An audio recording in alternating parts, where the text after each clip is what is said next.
പ്രധാനമന്ത്രിയെ പുകഴ്ത്തിയ ശശി തരൂരിനെ പരോക്ഷമായി വിമർശിച്ച് കെ മുരളീധരൻ. പറക്കുമ്പോൾ നമുക്ക് ഒരുമിച്ച് പറക്കണം.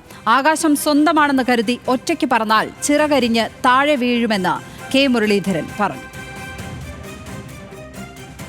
പറക്കുമ്പോൾ നമുക്ക് എല്ലാവർക്കും കൂടെ ഒരുമിച്ച് പറക്കണം. അല്ലാതെ ആകാശം സ്വന്തമാണെന്ന് കരുതി ഒറ്റയ്ക്ക് പറക്കാൻ നിന്നാൽ ചിറകരിഞ്ഞ് താഴെ പോകും എന്ന് മാത്രമേ ഞാൻ പറയുന്നുള്ളൂ. എല്ലാ മംഗളങ്ങളും കേരളത്തിന് ഒരിക്കൽ കൂടെ നേർന്നുകൊണ്ട് ഞാൻ എൻ്റെ വാക്കുകൾ അവസാനിപ്പിക്കുന്നു. അഞ്ജു ജയപ്രകാശ് ചേരുന്നു വിവരങ്ങളുമായി. അഞ്ജു, നേരത്തെയും ശശി തരൂരിനെ കാര്യമായി തന്നെ വിമർശിച്ചിട്ടുള്ള ആളാണ് കെ മുരളീധരൻ. ഇപ്പോൾ അദ്ദേഹത്തിൻ്റെ ഒരു പ്രസ്താവന തന്നെ എടുത്തുവെച്ച് ഇതിനെതിരെ അദ്ദേഹത്തെ വിമർശിക്കുന്നു. എന്ത് വേണം മനസ്സിലാക്കാൻ?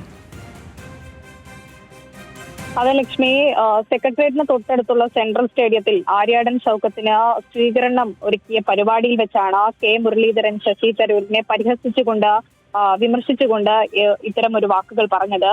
നമുക്കറിയാം, നേരത്തെ പ്രധാനമന്ത്രി മോദിയെ പ്രശംസിച്ചുകൊണ്ട് ഇംഗ്ലീഷ് ദിനപത്രത്തിൽ തരൂർ എഴുതിയ ഒരു ലേഖനമുണ്ട്.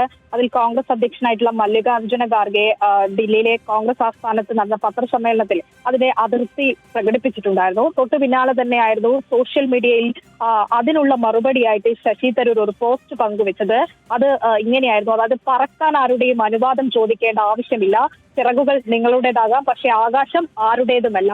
ഇതിനൊരു മറുപടി എന്നോണമാണ് ഇന്നത്തെ വേദിയിൽ, സെൻട്രൽ സ്റ്റേഡിയത്തിലെ വേദിയിൽ വെച്ച് ഈ പരാമർശത്തിന് എതിരായിട്ട് ഒരു വിമർശനം അത് കെ മുരളീധരന്റെ ഭാഗത്തു നിന്ന് ഉയർന്നു വരുന്നത്. എന്തായാലും വേദിയിൽ എല്ലാ നേതാക്കളും ഇരിക്കെയാണ് ഇത്തരത്തിലൊരു വിമർശനം കെ മുരളീധരൻ ശശി തരൂരിനെതിരെ ഉന്നയിച്ചത്.